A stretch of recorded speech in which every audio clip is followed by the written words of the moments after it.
No. But you have been there. Around a lot of people from all over. Oh, down on the Hudson, his river you are at Fort Amstel down? No. What day is this? Now, what songs did you sing at your daughter's wedding?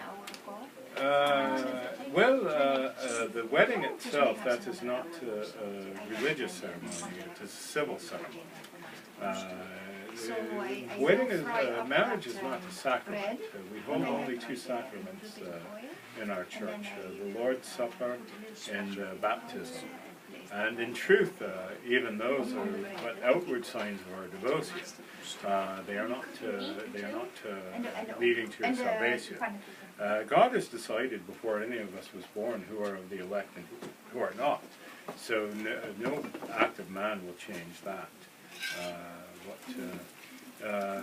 Some of our neighbors, they sang one of the songs from an English psalter at the wedding.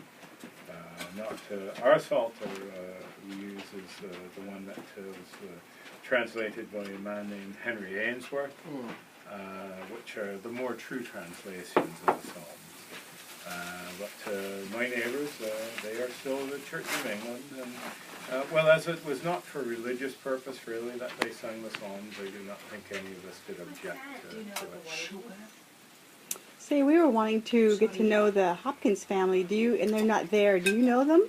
Well, I know Master Hopkins. We were on the ship called the Mayflower together with his family. His whole family, he did bring here. He's always telling us stories. When we were making explorations on Cape Cod, his knowledge of Indians from Virginia, that was very valuable to us. He did tell us many of the ways of the Indians. Told us of how the Indians would build these snares for deer. Of course, Governor Bradford, well, he was good in Bradford then, he was not yet governor. He did not listen, and he wandered into one of them deer snares. But he's always told me many stories of Virginia. He knew that Lady Rebecca. You know that Lady Rebecca? Yeah, I heard of it. Yeah, well, that is her Christian name. Yeah, yeah. Pocahontas. That's right, that's right. He was there when she was wed to Master Ross. He was. He was there? He was there, he said. Right. I don't believe that. And that was where? In Virginia, in Jamestown was where Master Hopkins was. He was shipwrecked, he said, on Bermuda's Isle. Yeah, really? Was he injured? To you. Yeah. I do not think he was injured, but he says he was nearly hung. Nearly hung? What did he do? He went there as a clerk to the minister. He was going to Jamestown as clerk to the minister. And some of the men, he said, on Bermudas, as they was building ships to try and get off of the island, the governor for Bermudas was there. I cannot even remember what was his name. He was the new governor for Bermuda, not for Bermudas, for Jamestown. It wasn't Delaware, he come later. Anyway, some Kenite or something. Well, that's the trouble he said they had at Jamestown. It was all them gentlemen running things, of course. Well, what do gentlemen know about any sort of hard work? Why, indeed, they expect the Indians even to obey them. But they was building 2 ships to get off of the island. They found good cedar wood on the island. And so they was building 2 ships of them. And salvaging rigging from the ship that they were shipwrecked on. And Master Hopkins and some of the other men was thinking, well, this is a very pleasant place to be. Of course, you may take some of his tales with a bit of caution, you might. He goes on and on, he goes. I myself don't believe that the swine on the island were so tame they would come right up to your cook fire. That's what he would say, huh? I just so. But the Spaniards, they did release swine on the island so they could go back and hunt them. And they did say there were many, many swine that they could take very easily. But he starts speaking, and some of the other men start speaking about how more pleasant a place was this, and that as English ships come along every so often, might we just wait here for an English ship? Of course, the governor, he did not take to that and ordered them home. And a couple of other men as well. Now the other men, he said, they broke away and run off into the forest. But he has his mouth on the right spot, eh? Oh, I And he's a just, little choleric, is he not? he is a bit Yeah, at crap. times, that's what I say to him. Well, he is a strange man. Sometimes he is choleric, sometimes he is sanguine.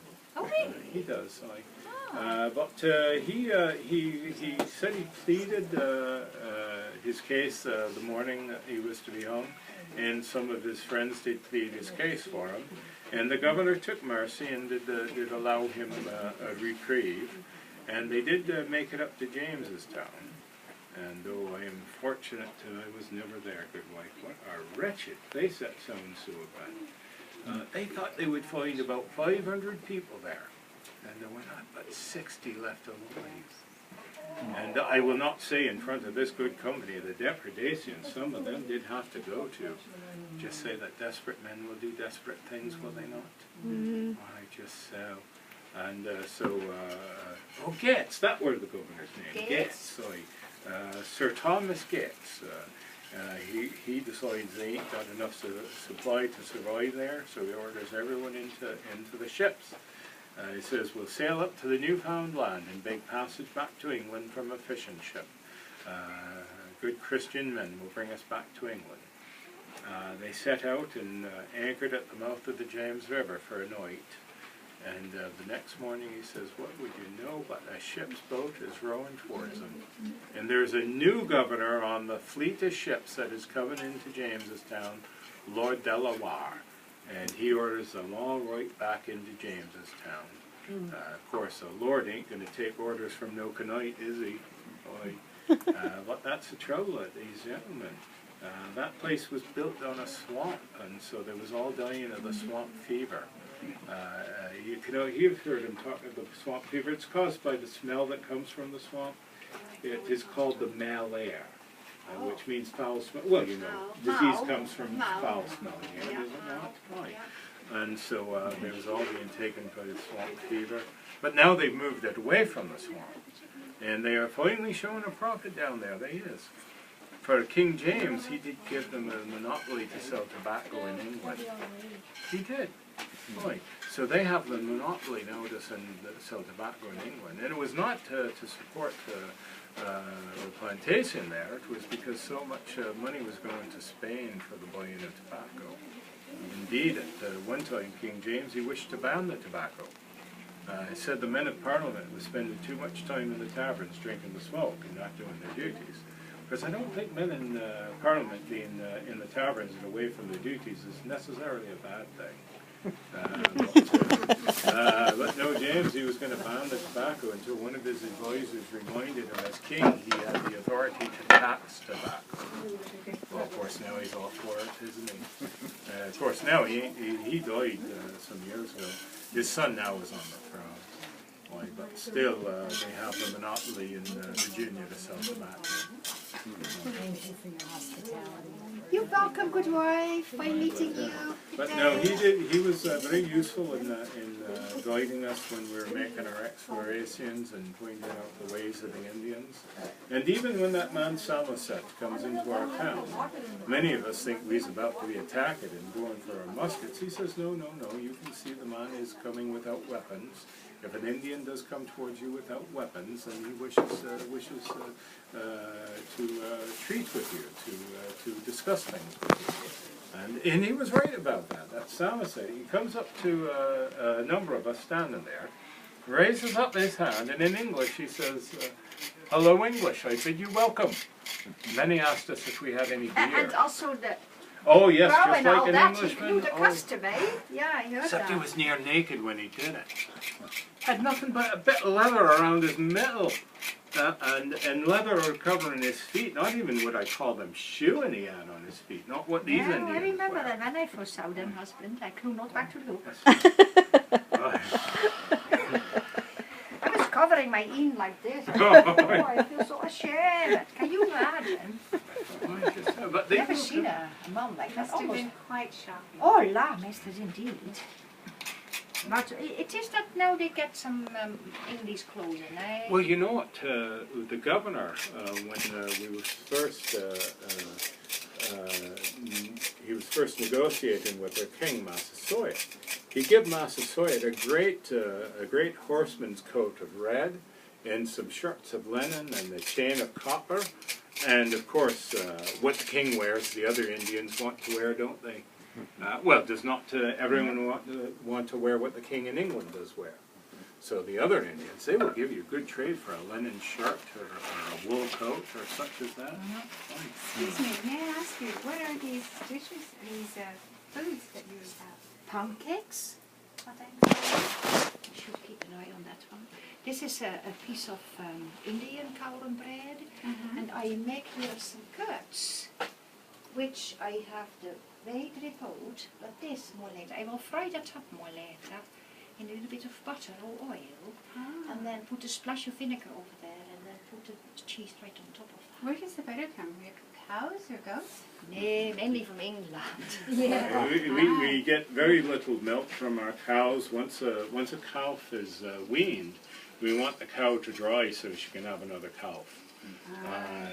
What little cream we can get, my wife, she might take her knife and whip into butter, but very rare is that. The butter is sent to us from England. It is packed in, well, it is heavily salted and packed in barrels of brine with salt at the top and the bottom. Does it not spoil? Well, the salt does keep it from spoiling, and the brine does. But it's so salty, my wife, she must soak it in water and squeeze it through a rag before. Well, the same when we have fish, for I powder the fish in another month or so, I think. And you lay it in betwixt some salt, but then when you want to make use of it, good way, the night before I take it out of the barrel and water it, just put it in a bowl with water. Then the next morning I throw that salty water out, for it's very, very unhealthy to eat food that is too salty. And then a couple of times during the morning I still keep on watering it, so put fresh water on, throw the water out and so, for otherwise it's too salty.